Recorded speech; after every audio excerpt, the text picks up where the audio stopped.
I am Jim Collison and live from the Gallup studios here in Omaha, Nebraska. This is Gallup's Theme Thursday, Season 5, recorded on October 24th, 2019.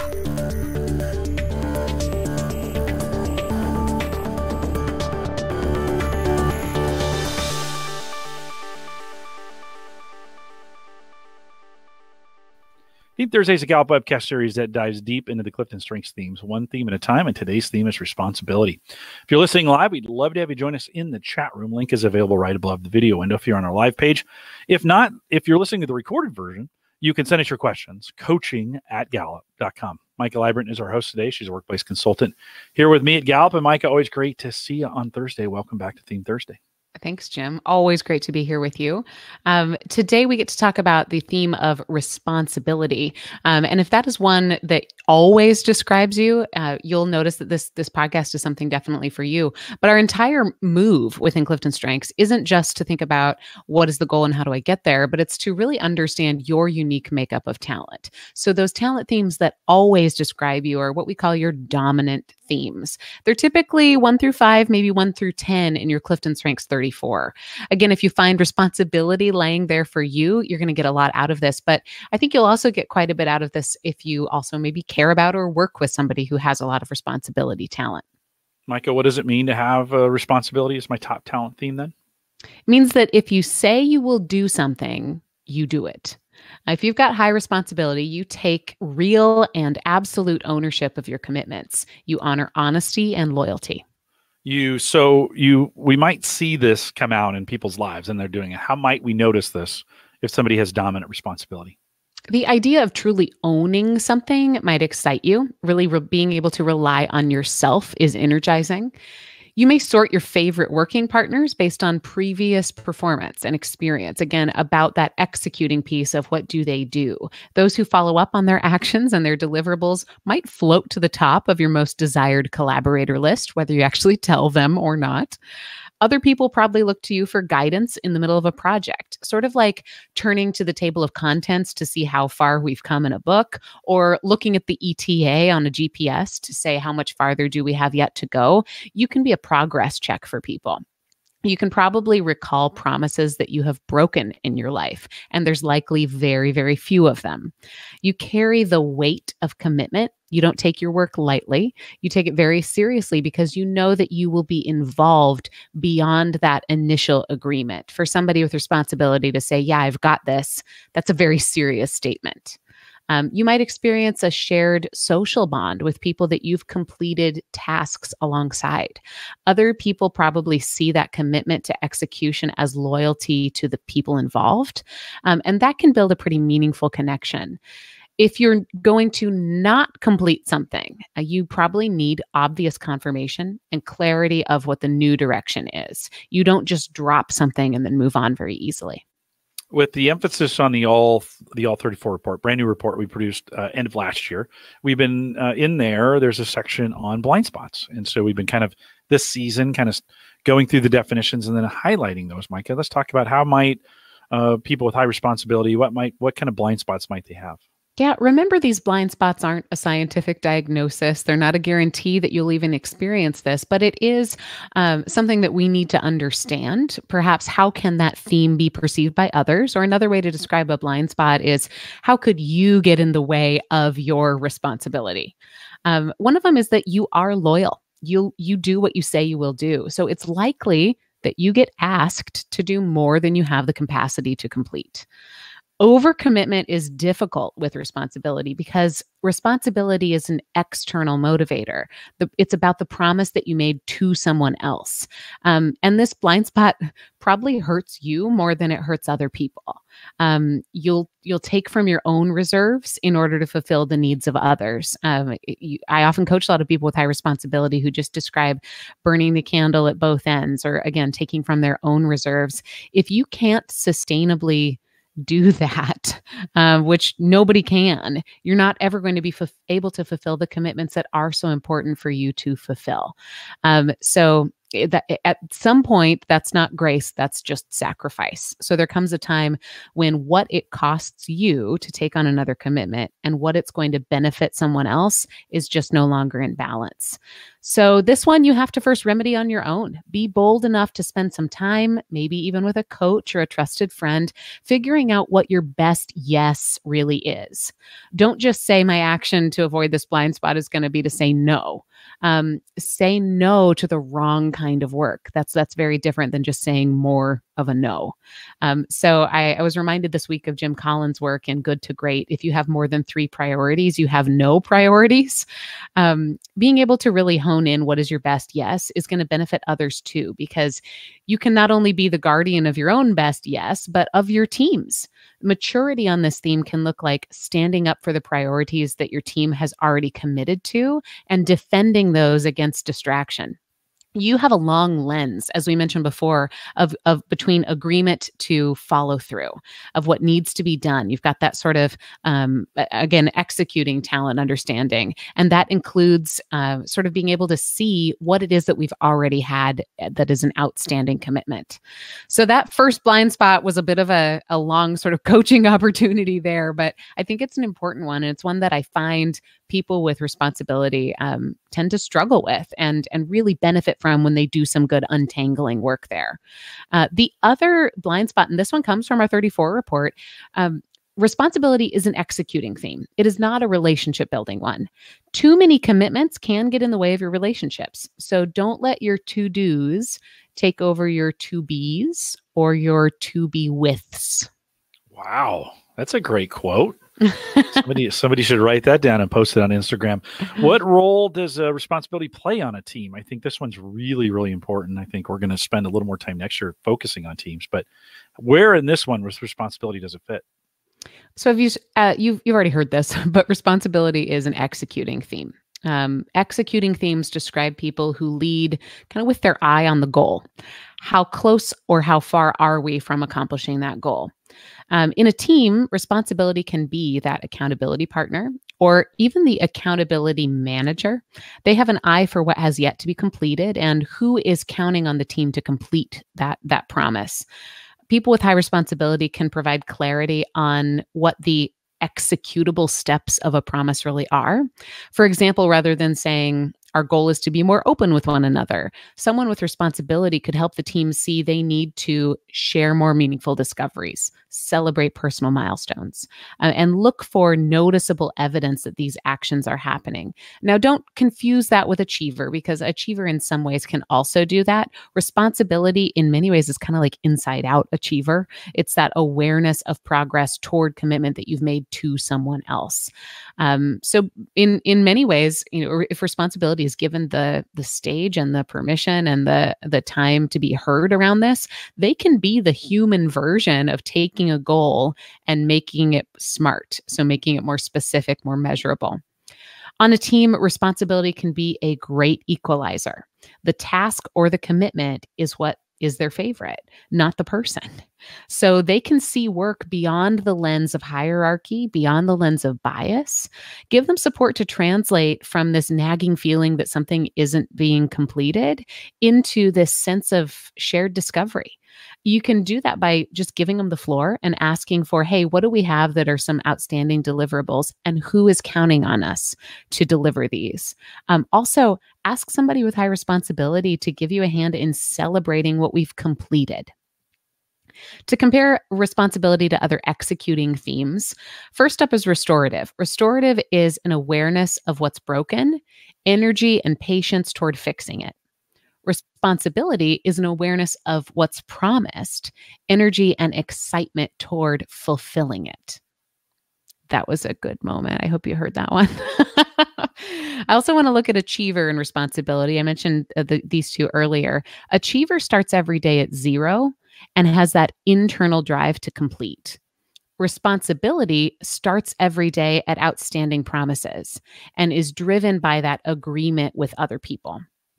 A ranger says, I can sort a lot of variables at once, holding the most efficient configuration in my head. Responsibility says, I can understand multiple commitments all at once, and I can balance the needs of multiple constituencies. In partnership, responsibility can make you feel important through their commitment, through their loyalty, and through those sort of executionized or executed, activated values of honesty and loyalty. They can keep track of what needs to be done and keep track of our ability to do it.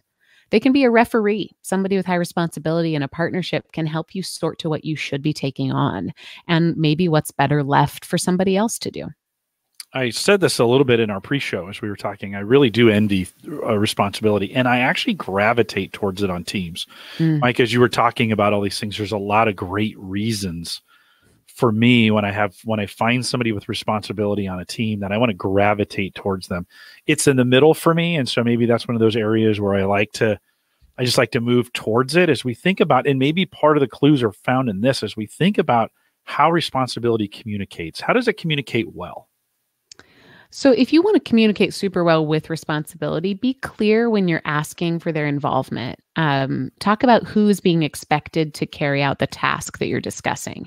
Even if it's not them, help them understand complexity by sorting out who is making which commitments. They make sense of chaos quickly by knowing who the promisers are. Offer check-ins that are about progress towards something, not just that sort of social expectation for a check-in or a quick connect conversation. Ask them what has been completed and what's worth celebrating. That not only acknowledges the sort of task list that they probably have, it also helps them sort of slow down and realize it's okay to look at what we've done, because it's going to help us reorient ourselves to where we're going next. And when priorities change, or maybe even when priorities are just no longer priorities, make that explicit with them and talk about why. We often think about this idea of how do we inspire or motivate them. So as we think with people with responsibility, how do we spend some time motivating them? Clarity of roles and responsibilities. This can be an ever-evolving thing. I know you probably hear me say this a lot, especially in answer to this question this season, be really clear, but clarity is kind and it matters. And roles and responsibilities are always changing. So it presents a challenge in a lot of workplaces and a lot of partnerships. Don't just assume that clarity is there until it's been said out loud. Give them space to sort toward clarity and even build the habits of asking questions that support that kind of clarity. Things like, what does support look like? Or what does done look like? Or how are we going to know if we have completed this together? What are we going to notice? Also, some obvious positive out loud tracking of what's being done. Maybe it's a shared calendar. Maybe it's even some version of a grown-up sticker chart, but that ability to say, this is the ticker in my brain, and now I can translate that so that other people can see it as well. The chance to have influence over how something is running. Think about not just having them be a project manager, but really having them be a project manager with some authority or some permission. I would also say the opportunity to select their own team of partners or to have some say in who does what on a team. Environments where progress is discussed free from blame or emotion. Being able to say, what have we done and what are we learning? One of my favorite things to do when I'm executing for those that have responsibility is to check back in with them and then let them know how important their accountability back to me is in the process. Yeah. I think it's just one of those pieces they thrive on that and understanding that, hey, what I'm doing, the burden I am carrying is making a difference, right? That I think that's kind of the emotional around that. What else with people with high responsibility, how else could they practice this talent every day? Priorities are actions that lead you to living values. So I think it would be important for somebody with high responsibility to name one or two priorities that you have this week, and then see your work through the lens of those priorities. And notice how some tasks maybe become more or less important than others. If you want to think about this even artistically, if you were to put on glasses that were your priorities this week, and those glasses magically turned a couple of your tasks more bold and a couple of them smaller in the font. So even just that one exercise of saying, what is it that needs to be done? And what is it that is going to help me get to a larger promise? Other ways that you can practice responsibility talent every day: practice telling somebody what your most important commitments are. Give yourself some time to execute. Understand that one of the dangers of high responsibility is you're always going to be asked to do more. And so if you find that you are spinning your wheels, taking on more promises without enough time to actually move them forward, you're probably going to feel a little bit out of alignment. Offer your talent to someone else on purpose. Take on a task that puts you in charge of how things are executed. And also think about varying your timeline. Get to know whether you are best with short deadlines or with longer ones. Challenge yourself by taking on something that offers variety in your execution expectation along the lens of a timeline. Maika, we've been spending this season talking about this idea of talent mindfulness. It's been become very, very popular. In fact, the book will be available on Amazon. You never know, though, actually. Maybe, and so as we think about this idea of practice and doing this, what do you have for us today? This one's a little bit longer. As I was writing this one this morning, I thought, I'm going to miss these next season. Talent mindfulness, if you've never done this before, is a practice. And just like anything that you practice, you do it with an intention to improve. The next 3 to 5 minutes are meant to help you take a break from performance and a break from expectations. Just be more intentional with yourself so that when you come back into a world that needs things from you, you really have done that practice and you're ready to show up better. So I invite you to do this as you're thinking, not writing anything down. I hear from a lot of you saying you do this in the car. Maybe you come back later and you replay this with a pen and paper or a blank Word document on your computer. But for now, just accept the challenge to spend some time in your own head. Let's start by exhaling. Let go of all expectation. For the next few minutes, you're free to explore without judgment. Take a deep breath in through your nose. Fill yourself with fresh air. Exhale again, really getting rid of any of that air that's already been used. Let go of anything that you're carrying.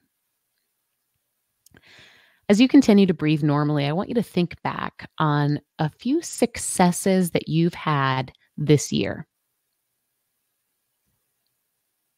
What would you consider to be a personal or a professional win that you've had?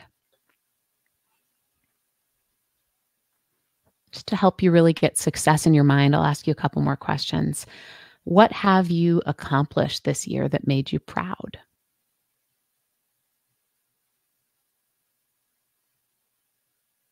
What would someone who loves you say you've done well this year?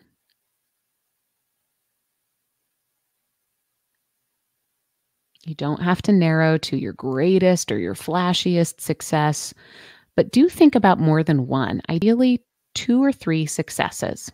They can be small, they can be personal, they can be ones that other people know about or that nobody knows about. Get 2 or 3 of them. Now let's get a little bit more clear, really help you think about these 2 or 3 successes. Imagine you have 2 or 3 different rocks about the size of a soccer ball or a football. I could just say football, be the same size no matter what country you're in. Each one of those rocks represents one of your successes this year. Now, in your mind's eye, take a big black marker and write the name of one success on each rock. Now set those rocks down. I'd like you to see these successes as something worth celebrating in their individual right. Each individual rock deserves some acknowledgement. So breathe in some personal acknowledgement. Breathe in some celebration. You did this. Exhale. This is good. Now look at your cluster of rocks. 2 or 3 of them. This time, see them as something connected to each other. What is one common theme that all of these successes share?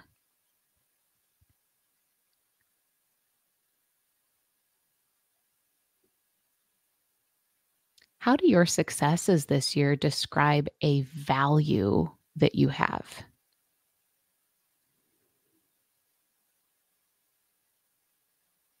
What core belief do you have that shows up when you look across these different successes?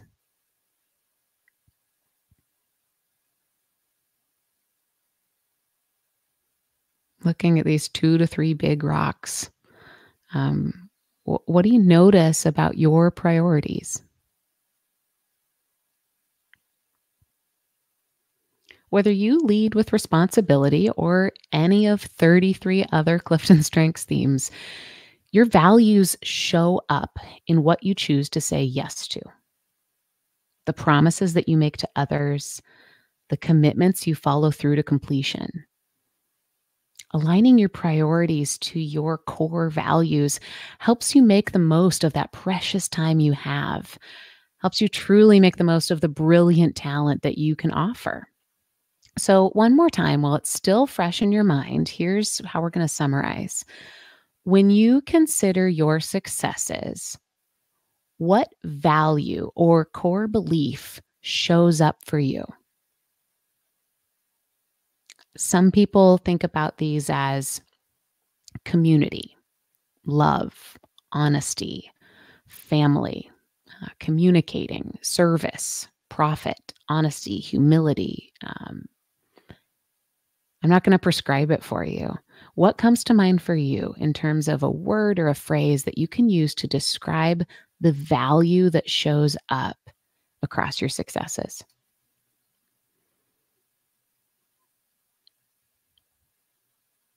Your rocks are heavy, and sometimes weight is a good thing. If you were to put all the weight of those rocks into one priority, you'd be able to make a significant change in some direction. What do you need to do today to shift some of your effort back onto your most important priorities?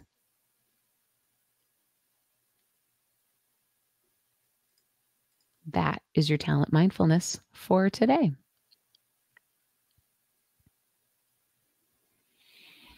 Mikey, you know, I go through these exercises with you while you're doing it. We don't show on the video, but the rock I visualized was third quarter podcast download results for what we do here, right? And third quarter of this year, 2019, set a new record for number of downloads.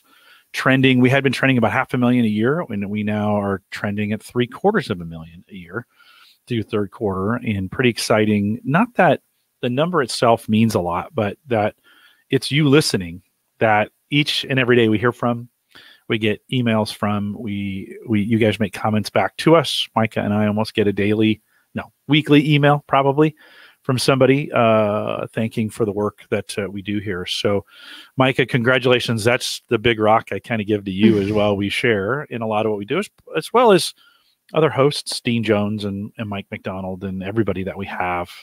And we think of Pooja and Ann and Anna doing all these with us. But what a great visualization of a way to say, and I'm spending some time, you and I have spent a significant amount of time this week thinking about that heavy rock and what that will look like in 2020. So great exercise. I say all that to say, not to brag, but we are pretty proud of what we do.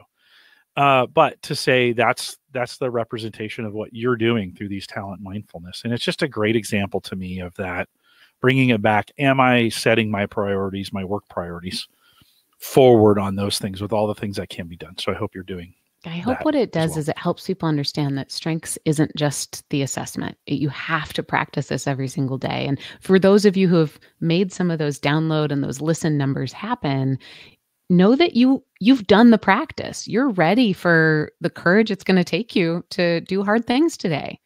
So thanks for showing up.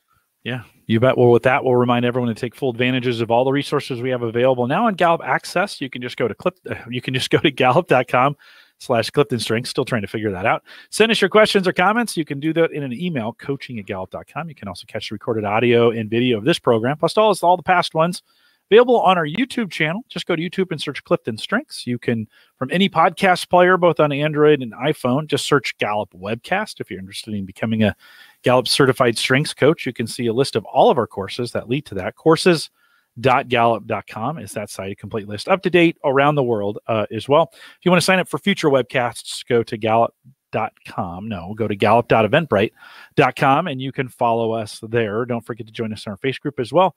Facebook.com/groups/called-to-coach. Love having you out. Stay around. If you're listening to live, let's stay around for some mid-show.